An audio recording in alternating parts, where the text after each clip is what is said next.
die, wouldn't live very long, and so she sought an abortion, and a lower court granted it, but the Supreme Court said no, because the doctor was seeking pre-authorization without justifying anyone's life actually being in danger. Supreme Court of Texas stops it. She flees the state. I believe she had already fled the state when it was going to the Supreme Court and got the abortion anyway. When you look at this, what do you think the world's going to look like in 20, 30, 40, 50 years? You know what's funny? Is if I stopped right here and I just let that clip in and of itself, that could, taken out of context, sound like Tim Pool is actually saying something pretty astute, right? Like, as in, like, yeah, this is a really bad pathway to go down when we start to infringe upon women's rights, especially their reproductive rights, and we start to remove their bodily autonomy in so much that they don't feel safe in the very places they live and they have to go to other parts. Like, that in and of itself could be the point. I know it's not. Just based on Tim Pool, right? There's absolutely no way that's the point he's making. With the people who follow the Obama vision of wokeness, hating each other based on race, and aborting their kids. Obama faces backlash for films warning about white people. So Netflix puts out this movie called, what is it called? Leave the World Behind, where a cyber attack basically destroys modern civilization. And there's this line where, let me see if we can pull it up here. Quote, I am asking you to remember that if the world falls apart, trust should not be doled out so easily to anyone, especially white people. And that's the message. But I guess, Luke, you watched some of this or what? I saw half of the movie yesterday and automatically, I don't know if we want to get into some of the spoiler alerts, but I have not seen the film, so don't spoil it for me.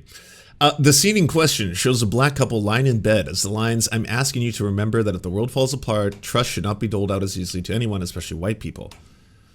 Ex-users libs a TikTok. Well, there's your first mistake. Noted the scene while claiming the scene was demonizing towards white people. Demonizing towards fellow white people. Why are you so thin-skinned? What the fuck is how is this a story in Newsweek? First off, that part I'm already like, wait, what? Wait, what are we actually doing here? Are you serious? No, that white people are going to be okay. This is not what. All right. Netflix film called Leave the World Behind, produced by the Obamas, includes a scene demonizing white people. White people are the only group you're allowed to be celebrated to be racist towards, and it will be put into movies by the most influential people. Libs a TikTok wrote on X. My God. Ex-user Matt Wallace called the clip of the scene racist, saying this racist clip from Barack and Michelle Obama's first fiction film on Netflix called Leave the World Behind is about to go viral. All right. Leave the World Behind trailer. I know, white people are never going to catch a break. Oh my God, there's multiple white people in the film?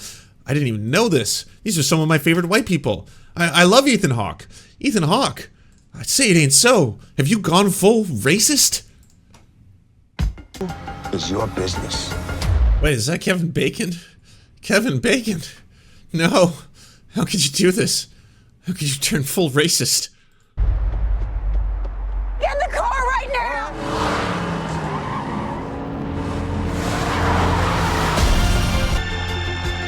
All of the Teslas are white. Coincidence? I didn't even notice that upon first glance. Holy shit. That's not even subliminal. That's liminal.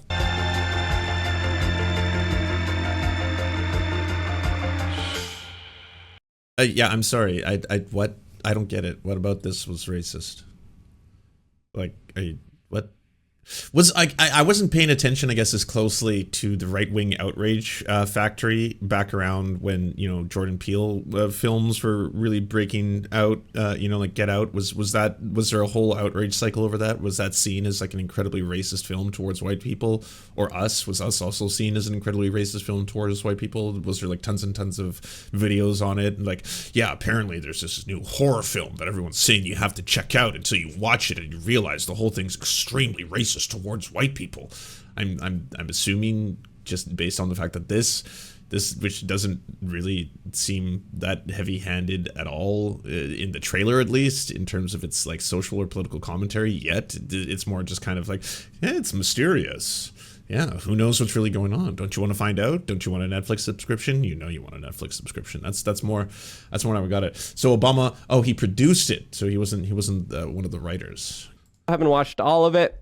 I don't like it because I already see a lot of the kind of subliminal messaging in there that's like, okay, this is pandering to the woke ESG score message that comes from a lot of these Right. And you know what my attitude is for most of this stuff is, well, okay, I guess, because I'll tell you something. So we have a half viewing of the film in the audience, and that's basically all that's necessary. It's like, yeah, I couldn't finish it. It was just too woke for me to get through. But like, yeah, I could already see where it was going. You know, I had a vibe, a feeling this was going to be pretty anti-white, you know, anti-white racist. So I bowed out. And that's enough for Tim to be like, all right, well, one person in the audience of our panelists half seen it, so we can all start to talk about it in detail. If you listen to shows like this, you will be better off in the event of a crisis or emergency. I would love to know if we were to take, like, if there was any way to do polling of Tim Pool fans and Tim Pool watchers, and then to ask them specifically, what would you do in the event of a crisis? Here's a list. You know what? We're not even going to do that. We're not even going to lead the witness in this case. We're going to allow you to just write out in detail. It's like, okay, first thing, I acknowledge the Civil War is upon us. All right. Second thing, I go downstairs and I open my incredible large collection, vast array, if you will, of Tim Pool prepper buckets. Once I have those, I pull out my guns. Once I'm, you know, nice and fucking soiled on all the fucking macaroni and cheese that I can sustain myself on, and then I've got, you know, my fucking my Mac on, I'm ready to start shooting. And who will you shoot? Well, anyone who comes towards me that I've already been trained to know is an enemy of myself and freedom, essentially. You know, anyone who holds a Bud Light can, anyone who has a rainbow flag, basically any visible minority. Basically, I know they probably hate white people, so they're probably coming at me, and that's probably going to be the plan. You know, it's going to be the whole thing, and then more slop buckets right afterwards. You're not going to last very long. The world of the woke is entirely dependent on the the world of the woke. That sounds like a fucking bomb-ass amusement park, I gotta say. It wasn't even subliminal. It was quite in your face, pointing out that white bigotry, which is just under the surface. Julia's character was suspicious of the black family simply because they were black. Well, that's anti-white racist in and of itself, because it implies that all white people are racist by definition, and white babies are racist, and that means that they hate white people. So checkmate. There you have it. people, the working class, the labor, and those who actually make the system function. This is a movie about a cyber attack which shuts down the grid. If you were to follow the mentality of these people, you would not last very long. So what we're seeing now is, with movies like this, you better... Okay, so I'm just gonna take a big old swing in the dark here and assume the film is not a survivor guide. I think it's a work of fiction and entertainment, maybe to bring light to certain, I don't know, social issues, political issues, for sure. Films can have meaning. That is possible. But it's not like, if you watch this will prepare you for what to do in the event of an emergency. Be sure to watch this film, okay? It's step by step going to prepare you. Yep. Unlike the Tim Pool show. Yeah, because the Tim Pool show definitely doesn't know what they're talking about. That's why you can only watch our film. Only our film will prepare you for the apocalypse. Like, why are you juxtaposing your show versus a fictional film that was produced by one of the Obamas as somehow going to be a guide in how to prepare for the future? You can have all the prepper buckets in the world. I don't think that's going to change a lot of things depending on the situation. I'm really happy that now that there's a full-blown civil war that's broken out, I was prepared. I got my prepper buckets, every single one. We're set, you know. We can eat the mac and cheese until the end of time. not trust white people. Oh, so in the event of a collapse or crisis, they want everyone fighting each other? That's not going to help you. Unity will help you survive. Coming together and working together helps you survive. But wait, so in the story, the protagonists, of whom are white, they didn't trust the black family because they had some little bits of racism they haven't truly dealt with in their own time or lives. So wouldn't that be, to your theory, it's just, I guess, not going in the direction that you wanted? But isn't that a problem if you are inherently just not going to trust a family because they're black? Because, yes, you know, they could be one of the bad ones, so we don't know. We'll never know until, you know, we make sure that we're safe and secure. I look at these states where they just had that story out of Texas. Mm-hmm. That woman, the Supreme Court barred her from getting an abortion. And what had happened was She said, I forgot what the condition is. The baby had something like, was it called trisomy or something? Do you guys know what it was? Trisomy 18. Right? Yes. It's an additional chromosome, I think. And they said that the baby would likely die, wouldn't live very long, and so she sought an abortion, and a lower court granted it, but the Supreme Court said no, because the doctor was seeking pre-authorization without justifying anyone's life actually being in danger. Supreme Court of Texas stops it. She flees the state. I believe she had already fled the state when it was going to the Supreme Court and got the abortion anyway. When you look at this, what do you think the world's going to look like in 20, 30, 40, 50 years?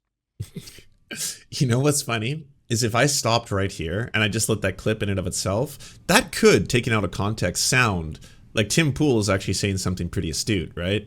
Like, as in, like, yeah, this is a really bad pathway to go down when we start to infringe upon women's rights, especially their reproductive rights, and we start to remove their bodily autonomy in so much that they don't feel safe in the very places they live and they have to go to other parts. Like, that in and of itself could be the point. I know it's not, just based on Tim Pool, right? There's absolutely no way that's the point he's making. With the people who follow the Obama vision of wokeness, hating each other based on race, and aborting their kids. So, again, woke, the actual definition, invented by black people, is to make one aware to perhaps the plight or suffering of others, the oppression of others, the subjugation or racial oppression of other people, groups. That's what to be woke was originally supposed to be about. It was not thing I don't like, and replace thing I don't like with things I don't like on any given day. So much so now that, like, they've gone into a complete woke paradox where everything is or is not woke to such a degree where they don't even know what is or is not woke anymore. Did you see Grand Theft Auto 6 break all their brains simultaneously? We're supposed to hate this, right? Because something, I don't know. The single mother, so that's why people are saying the game's already woke. No, apparently the lead character is trans. Oh yeah, so we hate that, right? Yeah, so but is that verified? No, it's not verified. It was just basically Keemstar repeating a 4chan post, turning it into news. Oh, okay. Well, we know that it's going to be bad, though, because it lets you do crime, which isn't really new, because the game's called Grand Theft Auto. Yep. We have reached the woke paradox. I don't think there's going to be very many successful people on the left. No. They're going to be struggling to eat. They don't even know where food comes from as it is. If there really was World War III. My food comes from buckets. That's where my food comes. Where does your food come from, Tim? All right. I bought the whole package, by the way. I got not only the Tim Pool bucket collection, but I also got the beanie strainer so that you can actually make the macaroni in real time every single day when you wake up. It's fucking disgusting.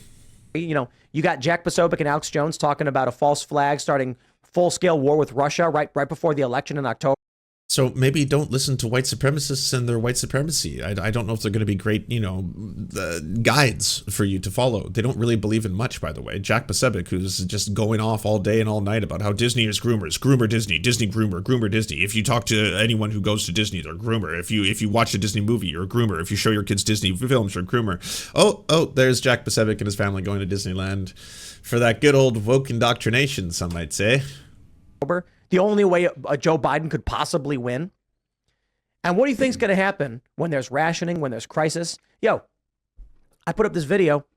It's from Clown World, and it's a guy holding Fruit Loaf and a piece of KFC. And he says, what do chickens like better? The chicken immediately runs up and starts eating the chicken leg. And everyone's like, wow, that's so messed up. That's funny. Because anybody who has chickens is like, man. We're still talking about Obama's woke film, by the way. But at this point, we've moved on to cannibalism amongst chickens. But this is a good lesson for everyone to learn, right? Because at the end of the day, when the chips fall, and they will, and it's only a matter of time, the left is fucked. Absolutely fucked. Why, you might ask? Well, we have the exact... the boot of the authoritarian fascist government. There it is. Oh, sorry, wrong one. And you keep saying, but my kids need food. And now inflation is here, and there's food shortages, and your kids aren't eating, and the schools are indoctrinating your kids.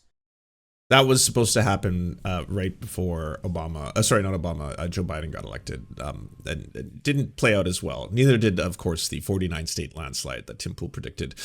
Tim Pool's also wanted a civil war for a very long time. You can kind of just tell by the man's entire life, right? Like he's kind of built his own compound. They have their own chicken farm so they can actually have eggs in the event of a societal collapse. He has a monstrously huge armory, tons and tons of weapons, tons and tons of preparation for if shit does go down. I mean, they're fucking ready, and then pushing a narrative that keeps their fans and audience in constant fear rather than doing anything to actually successfully change society for the better. I mean, why change society for the better when you can buy all my prepper buckets and be real scared of all the anti-white racism that's exploding all over the place? And it really sucks too, because they've taken and twisted the very concepts of, hey, by the way, if there's someone approaching you and they happen to be different than you in a certain way, and they happen to be treated different than you in a certain way, and they explain that to you, and they're like, hey, by the way, it kind of sucks how I'm racialized in society. It kind of sucks how I'm treated differently by, say, the judicial system or by the police, and that kind of sucks. That's not someone telling you, oh, and that's both your fault and you're racist and all white people are racist. But that's what they've twisted it into.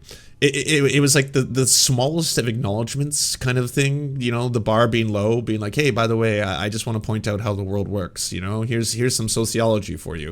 And it's like, that's racist. What? Yeah, that's racist towards white people. You're saying that all white people are racist.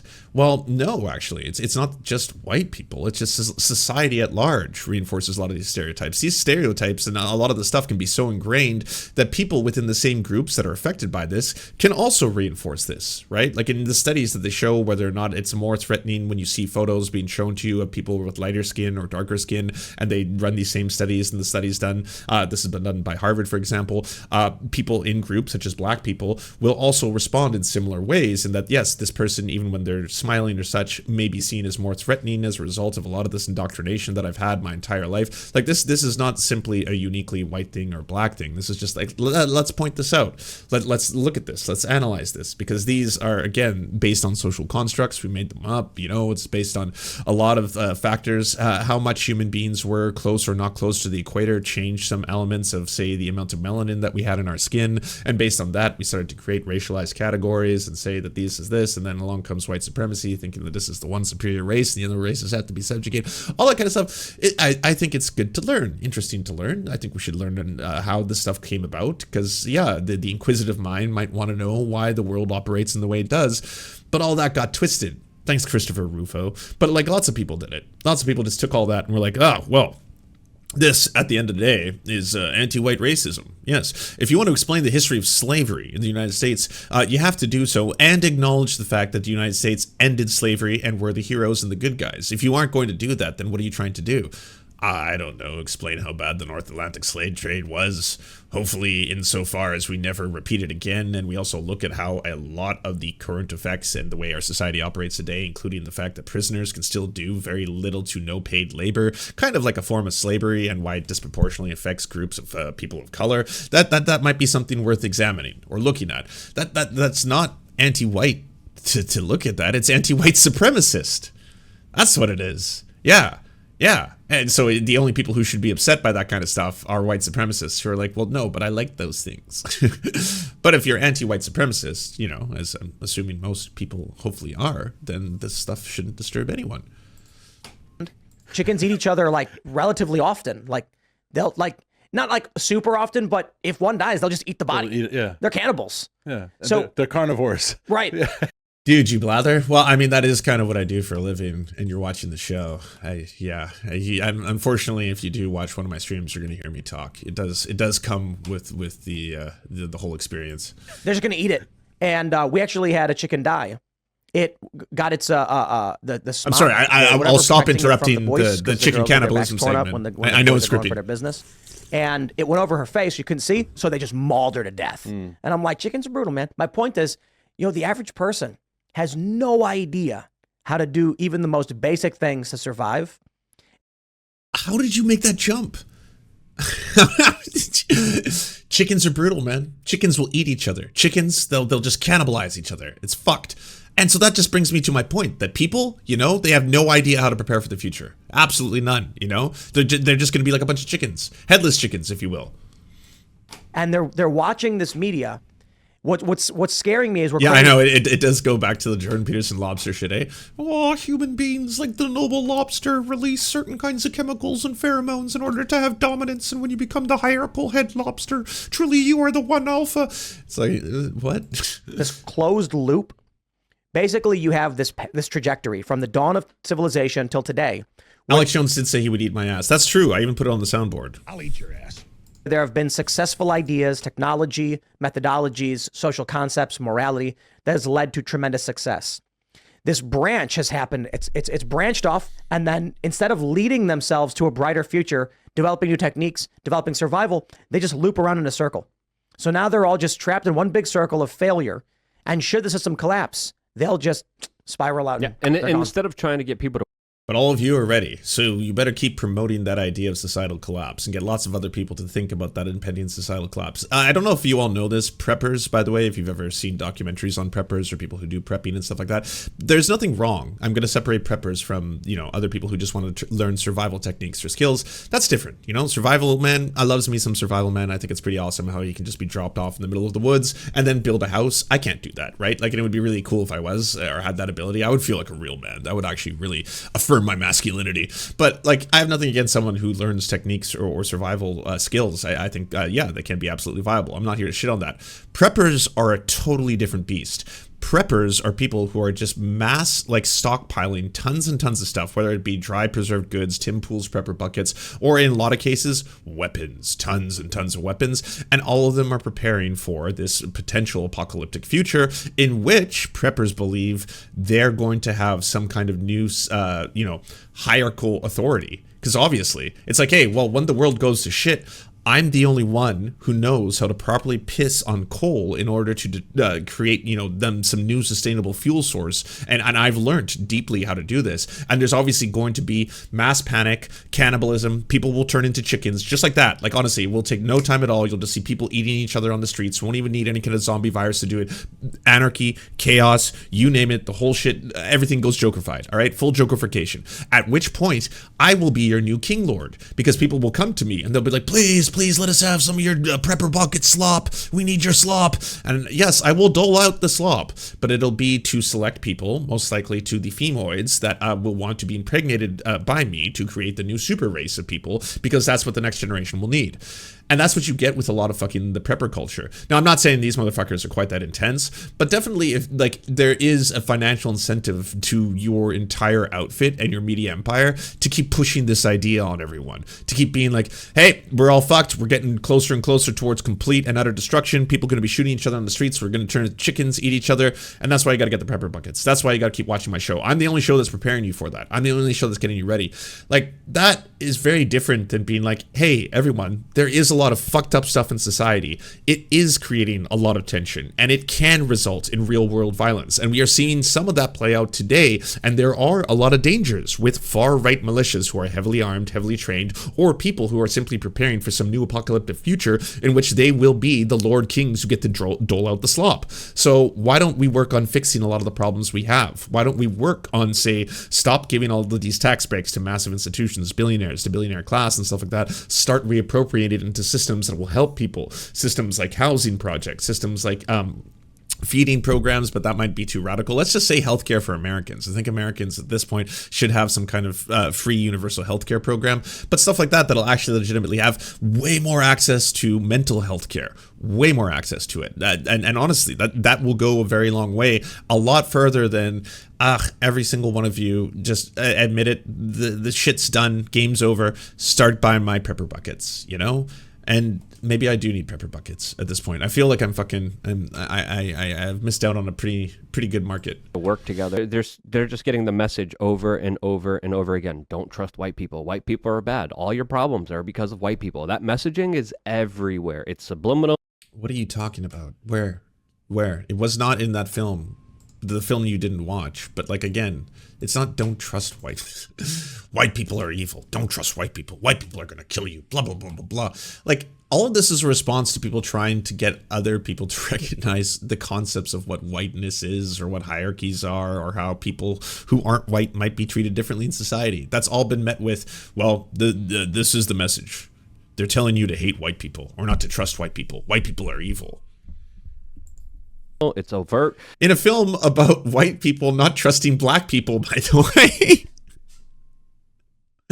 Like, I know they've moved on to chickens eating each other and slop and stuff like that, but again, that Obama's facing backlash over racist movie warning about white people. And it's getting to a point where every form of media, it's unavoidable, and it's done in such an egregious way where you kind of got to wonder, what's the end point here? Where is this going to go? Especially when we're going to have more economic hardships. That's guaranteed. There's going to be some kind of larger problem before the election. That's guaranteed. There's going to be something major happening during those events. People are going to have to come together, work with each other, communicate with each other. But with this larger divisive nature, ever since Occupy Wall Street. Oh my God. But then maybe stop attacking all of these different groups and saying, everyone, you got to prepare, get ready for the fucking, it's a good thing you watch our show because we teach you survival skills, and stop telling them all that they're on the verge of an impending civil war and that's what they really have to get ready for. And talk to them about working on fixing the problems we currently have. Because, yeah, things are bad. No one's going to fucking, especially on the left, talk about how things are not really fucking bad and people are having a really hard time. But also, the solution to that is not arm yourselves and get ready, boys. Like, the solution is not giddy up. And it's a good thing you watch my show, because I tell you, get guns, get slop buckets, get ready. That's my message. None of these other fucking charlatans are willing to say it. I was like, actually, most of them are. They almost all are sponsored by My Patriot Supply. Like, this is what Alex Jones has been doing since his early public access days. Oh, the world is coming to shit. Oh, we're all going to die. Oh, yes, the woke mind virus. And then the transgender are going to destroy us all and try to gayify your kids. All you can do at this point, folks, is buy my premium Alpha Brain Megaforce chicken skin. You know, like the whole thing is to sell pills and buckets and fucking... Ugh. Ever since the corporate media became obsessed with race and division in this country, that's not going to be likely. There's going to be packs, there's going to be gangs, there's going to be alliances, there's going to be people dealing with the situation, just like we see kind of unfold in the... Sounds like you're trying to accuse other people of racism while you're kind of just painting a picture of an impending race war. Because that's really what this sounds a lot more like, right? How you're just like, oh, they keep saying that we all have to be divided, but we should be working together. But you know what's actually going to happen? People are going to get all into tribalism. They're going to go into different groups. There's going to be obviously gangs versus Gentiles. The whole thing is going to work out in a certain way. That's what they're leading us towards with all these woke movies, you know? Prison system where we have ethnic groups and organizations aligning themselves together, attacking each other just because they're different. That's the type of society that they want for you. Yeah. That's very honorable for you to say, Luke, because, you know, as a person of color, you looking out for the white man is very honorable. Damn right. You realize what a big phony Barack Obama is. I've always known he's to be a favorite. He was a consultant on the film. But still, why would he be a consultant on this film? Why would he say, like, why can't we make a film producer that just shows the goodness of human nature, that shows the goodness of America? If he did that. Adam Conover made it with him. He actually starred in that one. It was actually talking not only about the bad things of government, but the good things of government and how government actually works. And, you know, obviously for better or for worse, some people loved it, some people hated it, but you can't just, like, God damn it, why are you putting me in a position where I have to defend Obama? I fucking hate Obama. there is some sort of a collapse of society, you're allowed to make a post-apocalyptic film, but why can't we make one that shows communities working together? Look at Independence Day. That's post-apocalyptic. I'm sorry, this is so deeply unserious and scary. You know, this is the part that makes it scary, is the fact that these people are heavily armed, but they're all telling each other, they're all living in this fucking, you know, teenage boy fantasies of like, yes, this is the day we got our independence. Yeah. You know, why is this the type of film that he's lending his name to? And that's Well, I don't know. I'm just going to shot in the dark here in one of them, because there's this old trope when you're making films, you got to have some kind of an arc, and then you have an enemy. And then there's the big three, right? Is it man versus man, man versus machine, man versus nature? In this case, I believe it's the first one, right? And then in the Independence Day, that would probably be man versus nature, as in like another form or species that's attacking man. That's why there's a difference between the shows you who these people. I've always disliked the Obamas. I've always seen them for the phonies they are, and I think we're still dealing with a lot of the consequences of what they inflicted on our country. Phonies too light. Yeah, I'm trying Malevolent to evil. Red Dawn is a lot but to I'm answer in- for. I'm in Which the, one? The open access. I'm going to save for also the after show. And shouts out to my friend Larry Sinclair. We'll get into that. Okay, cool. So we learned about the highest Yeah, later. voices. It's just this is your Voices. platform. You could do anything, Mr. President. Why is this what you're choosing to do? And represent and push and promote on everyone, especially as, of course, this movie came out right after the news of a Chinese cyber attack with Chinese affiliated organizations. What better way to release? Why are you using air quotes? Are you implying that it was not China or that it was not a cyber attack? Why did you why? Air quotes don't just mean thing I'm talking about. Thank you so much for watching, everybody. Can you please hit the like and subscribe button and maybe leave a comment? It really does help the videos out. But first, the people who produce everything you see before you and make this entire channel possible: Amazing Fletch, Anna Loves Riley, Ariane McCarthy, Cheryl Alvarez, Doug Caddy, Everything Important, Hagbard Celine, Multimondi, Omni, Peanut Butter Blondie, Political Puppy, Quiet 185, Rachel K, Riley and Anna, Roller Dragon, Ruby K, Cernicus, Spinach Monster, Stellar Vision, Sebastian DeMel, Trevbot.exe, Words Greenwood, and Travis McClinton. And also, thank you to every other person who helps fund this show. Their names are on the screen right now. It would not be possible without every single one of them. We cannot thank you enough. And if you want to join the Patreon, please come to patreon.com/theserfs and help us exist.